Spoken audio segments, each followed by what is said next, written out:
Good morning dear students. बेटा आज हम अपनी unit 2 regular and irregular verbs की वर्कशीट 16 कंटिन्यू करेंगे, जो आपकी बुक में है पेज नंबर 40 पर। Worksheet 16 on page number 40 and unit 2 regular and irregular verbs of our practice book. Let's see. A theft in the palace. Palace में theft means चोरी। A very valuable necklace was stolen from the Royal Museum while the dance party was going on। कि जब dance party royal museum में चल रही थी तो बहुत ही कीमती जो नेकलेस था वो चोरी हो गया था। The police was able to catch the thief। आपने पिछली वर्कशीट्स में पढ़ा कि जो नेकलेस चोरी हुआ था उससे रिलेटेड जो क्वेश्चनिंग और जो इन्वेस्टिगेशन पुलिस ने की थी वो की थी सर्वेंट्स से, और अब पुलिस ने जो है चोर को पकड़ लिया है, वो कामयाब हो गई है उसे पकड़ने में। The thief stayed at the palace guest room and hid himself inside the museum before the security guard closed it. इस लाइन में बताया गया है कि थीफ ने कैसे उस नेकलेस को चोरी किया। थीफ जो है पैलेस के महल के गेस्ट रूम में रुका हुआ था और अपने आप को उसने म्यूज़ियम के अंदर छुपा लिया, जहाँ इससे पहले कि सिक्योरिटी गार्ड उसे बंद करता। सिक्योरिटी गार्ड था म्यूज़ियम के डोर पर, तो इससे पहले सिक्योरिटी गार्ड उस म्यूज़ियम को बंद करता तो उससे पहले ही थीफ उसके म्यूज़ियम में छुप गया था। He cut the alarm wire and stole the necklace. उसने वहाँ पर म्यूज़ियम में क्या किया, अलार्म जो वायर है उसे कट किया ताकि किसी को पता ना चले कि कोई एंटर किया है इस म्यूज़ियम में। And stole the necklace, necklace को चोरी कर लिया। He used various things kept in the museum to commit robbery. और उसने बहुत सारी चीज़ें जो हैं म्यूज़ियम में रखी हुई थी, जो भी औजार वगैरह जो भी चीज़ें थी उन्हें एज अ इंस्ट्रूमेंट्स यूज़ किया चोरी करने के लिए। रॉबरी मीन्स चोरी। After stealing the necklace he hide it inside a box in the guest room. जब उसने म्यूज़ियम से नेकलेस को चोरी कर लिया उसके बाद उसने उसे गेस्ट रूम में एक बॉक्स में छुपा कर रख दिया। तो ये थी आपकी story. Now observe this museum carefully and complete the dialogue between the police officer and the thief. The first one has been done for you. यहाँ पर अब जो है पुलिस उस चोर को उसी प्लेस पर लेकर आई है जहाँ पर उसने चोरी की थी और उससे पूछताछ कर रही है कि आपने चोरी कैसे कैसे की। जैसे फर्स्ट क्वेश्चन आपको दिया गया है, ये पुलिस ऑफिसर और थीफ के बीच में कन्वर्सेशन है, आपको इसे कंप्लीट करना है। जो जम्बल्ड वर्ड दिए गए हैं उनको इंटेरोगेटिव सेंटेंसेस में चेंज करना है और फिर on the basis of the reading of the above passage you have to answer these questions. First one is police officer, why you steal necklace. अब आपको इसमें कंप्लीट क्वेश्चन बनाना है और अब चोरी तो हो चुकी है, चोर भी पकड़ा जा चुका है, अब सिर्फ पुलिस पूछताछ कर रही है उससे कि तुमने ये काम कैसे किया था। तो ये पास्ट टेंस में पूछ रही है कि पास्ट में आपने क्या किया, कैसे किया था। तो आपका ये जो सेंटेंस है पास्ट टेंस में बनेगा और इंटेरोगेटिव सेंटेंस बनाने के लिए हम पास्ट टेंस का डिड का यूज़ करेंगे और उसके साथ हम लगाएंगे वर्ब की फर्स्ट फॉर्म, जैसे कि ऑलरेडी इसमें लगी हुई है स्टील, चोरी करना। तो सिर्फ आपको इसमें डिड का यूज़ करना है और आपका क्वेश्चन कंप्लीट हो जाएगा। Why did you steel the necklace. अब देखो, thief I steel for money, कि मैंने इसे पैसों के लिए चोरी किया था नेकलेस को। तो यहाँ पर पास्ट टेंस में ही आंसर देना है, आपने वर्ब की फर्स्ट फॉर्म की जगह इसको सेकंड फॉर्म में चेंज करके लिखना है, I stole it for money. Next police officer क्या कह रहा है, क्वेश्चन नेक्स्ट क्या है उसका, व्हेन यू स्टील इट, कि तुमने इसे कब चोरी किया। तो यहाँ पर भी आपको सिर्फ डिड लगाना है, when did you steal it. और आंसर में I stole it while the dance party was going on, कि मैंने इससे चोरी किया नेकलेस को, आंसर दे रहा है थीफ, जब डांस पार्टी चल रही थी। Police officer when you enter the museum, when you enter the museum, when did you enter the museum? Same pattern you have to follow in these questions. When you will make interrogative sentence of a past tense, you will use did and first form of the verb, जैसे कि did, you and enter first form हो गई। और जब आप simple sentence बनाओगे past tense का, then you have to use only second form of the verb. For example thief का response I entered the museum, entered second form use करनी है पास्ट टेंस का सेंटेंस बनाने के लिए, और इंटरोगेटिव के लिए आपने डिड एंड वर्ब की फर्स्ट फॉर्म यूज़ करनी है। आई entered the museum before the security guard closed it, कि इससे पहले सिक्योरिटी गार्ड जो है इसे म्यूज़ियम को क्लोज करता था, मैं उसमें एंटर कर गया था। नेक्स्ट क्वेश्चन आपका है where you stay before entering the museum, where did you stay? You have to only and only use the word did, otherwise सारे आपको वर्ड्स कंप्लीट दिए गए हैं और आपने सिर्फ इसमें डिड का यूज़ करना है, और वर्ब की फर्स्ट फॉर्म ऑलरेडी मोस्टली दी हुई है सभी क्वेश्चंस में, कि म्यूज़ियम में एंटर करने से पहले आप कहाँ रुके हुए थे। Thief, the thief stayed, sorry thief की जगह यहाँ पर हम लिखेंगे आई स्टेड, क्योंकि थीफ हमारा रिस्पॉन्स दे रहा है I stayed at the palace guest room, कि मैं जो है पैलेस के गेस्ट रूम में रुका हुआ था।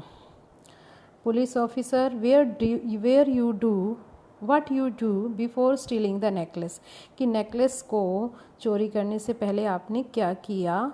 डू यहाँ पर वर्ब की फर्स्ट फॉर्म हो गई, एंड क्वेश्चन बनाते हुए आप करोगे where did you do, sorry what did you do, तुमने क्या किया।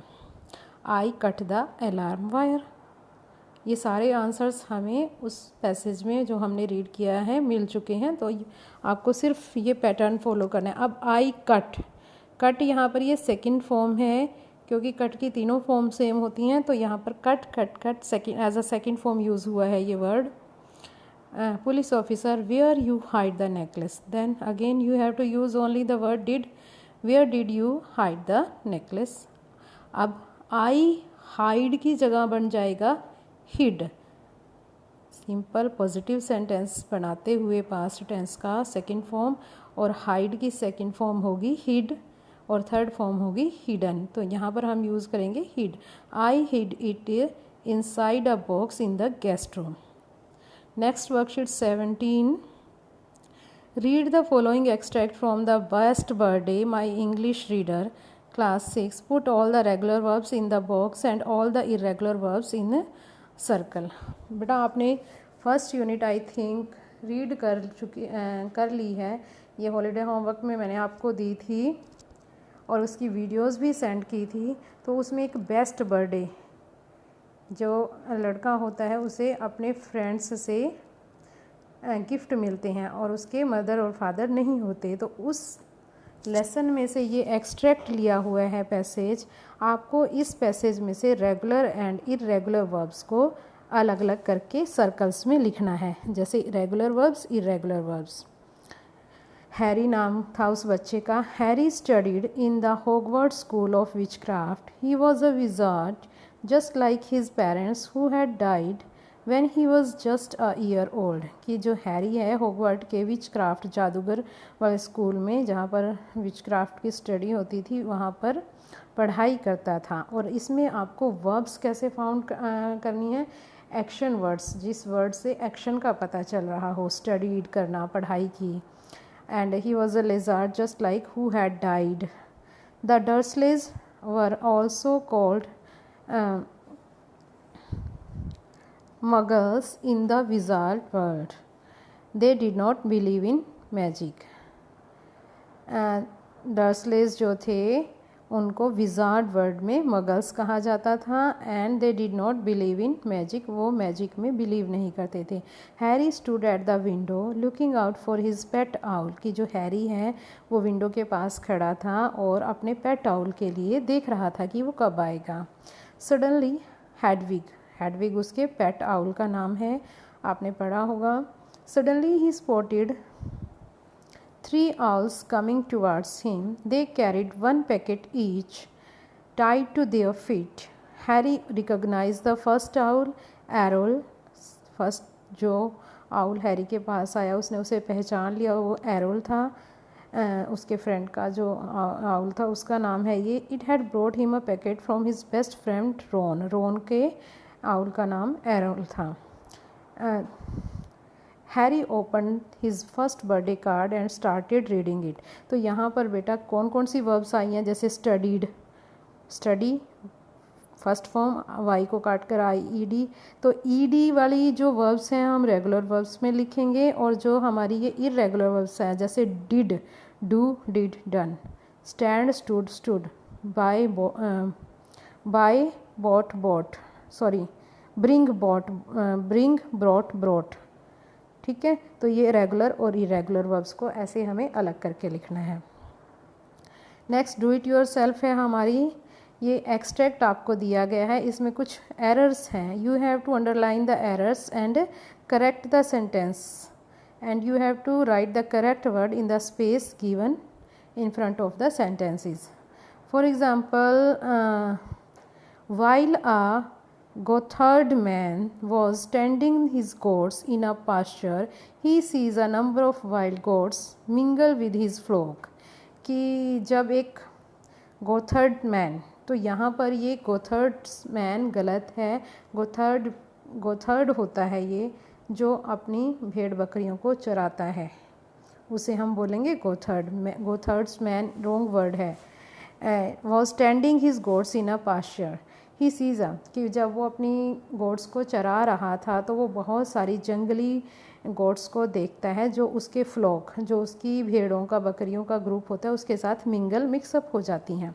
ही drived all the goats home, कि वो उसने क्या किया, जो वाइल्ड गोट्स थी उनको भी अपनी गोट्स के साथ ड्राइव करते हुए घर ले गया। तो यहाँ पर ड्राइव जो वर्ब है वो ईडी नहीं लगेगा उसमें, drive is a irregular verb and we will use drove, DROVE, and puted them in the pen together, और उन्हें इकट्ठे, अपनी गोट्स थी जो और वाइल्ड गोट्स उसके फ्लॉक के साथ जो मिंगल हो गई थी, मिक्सअप हो गई थी उसके भेड़ों के बकरियों के ग्रुप के साथ, उसने उनको इकट्ठे पेन, जो भेड़ बकरियों के रहने की जगह है वहाँ पर डाल दिया।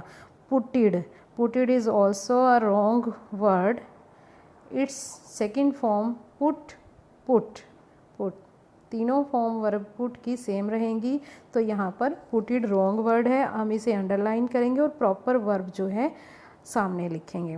The next day is stormy, कि जो अगला दिन था वो स्टॉर्मी था, इज़ मीन्स है, और हम अगले दिन की बात कर रही हैं, उसने ये जो है ये इंसिडेंट हो चुका है, हम अब बता रहे हैं। The next day was stormy so the goatherd did not took his goats out as usual, और अगले दिन जो है तूफ़ान आ रहा था, तो जो वो गोथर्ड था वो अपनी गोट्स को पहले की तरह, हर रोज़ की तरह बाहर नहीं लेकर गया। डिड नॉट टुक, तो यहाँ पर आप टुक को अंडरलाइन करेंगे। बेशक हमारा जो पैसेज है पास्ट टेंस में चल रहा है, लेकिन हम डिड के साथ हमेशा वर्ब की फर्स्ट फॉर्म यूज़ करेंगे। Did not take, instead he feeded them in the pen, he gave his own flock enough food to save them from starving, but he gave the wild goats the maximum he could. और उसने क्या किया, उसने उस भेड़ बकरियों के जो रहने का जगह थी उसमें उसने उनको वहीं पर फीड कराया। फीडिड नहीं होगा, feed, fed, fed, feed first form, second form fed, single E आएगा और फर्स्ट फॉर्म में डबल ई आएगा। और उसने क्या किया, he gave his own flock enough food to saved them. अब यहाँ पर हम सेव्ड को अंडरलाइन करेंगे, क्योंकि जहाँ पर टू आ जाए तो टू के साथ हमेशा हम अगले वाली जो वर्ब होती है वो फर्स्ट फॉर्म लगाएंगे, to save them from starving.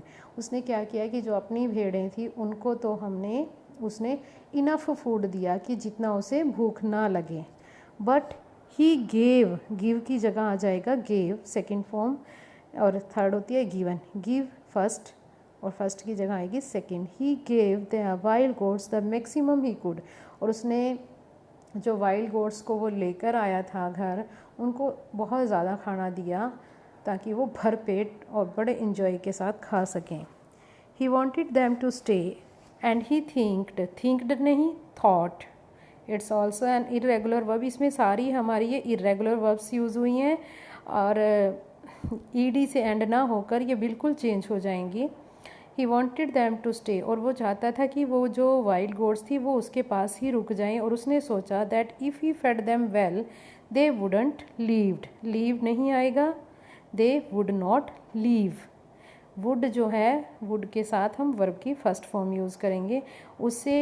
उसने सोचा कि अगर वो उन्हें अच्छी तरह से खिलाएगा पिलाएगा तो वो उसे नहीं छोड़ेंगी, वो सोचेंगी ये तो बहुत अच्छा है कि हमें कितना अच्छा खाना दे रहा है, चारा दे रहा है। Next point 2, read the following passage and fill in the blanks with the correct form the verbs given in the brackets. The first one has been done for you.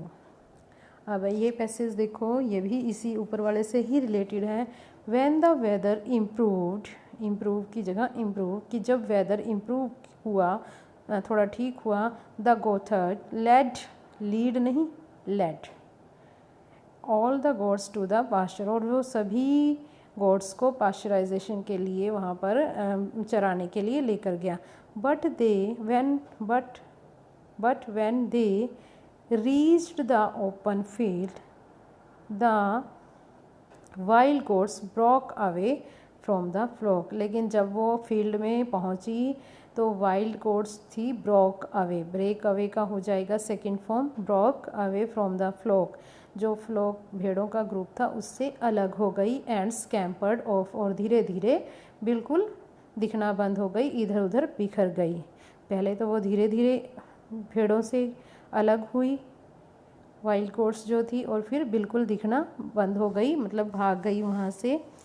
The गोथर्ड was quite upset, और वो जो भेड़ों को चराने वाला था, जिसे हम हिंदी में बोलते हैं गडरिया, वो बहुत अपसेट था। यू आर अनग्रेटफुल, तुम बहुत अनग्रेटफुल हो। He shouted to run as after I have treated you so well, और उसने कहा कि मैंने तुम्हारे साथ इतना अच्छा बिहेव किया है। Hearing this one of the goats turn का बन जाएगा टर्न, ये बात सुनकर उस गडरिये की गोथर्ड की एक गोट मुड़ी, and said you did treat very well with us, कि तुमने हमारे साथ बहुत अच्छा बिहेव किया, डिड के साथ treat, too well in fact बहुत अच्छा,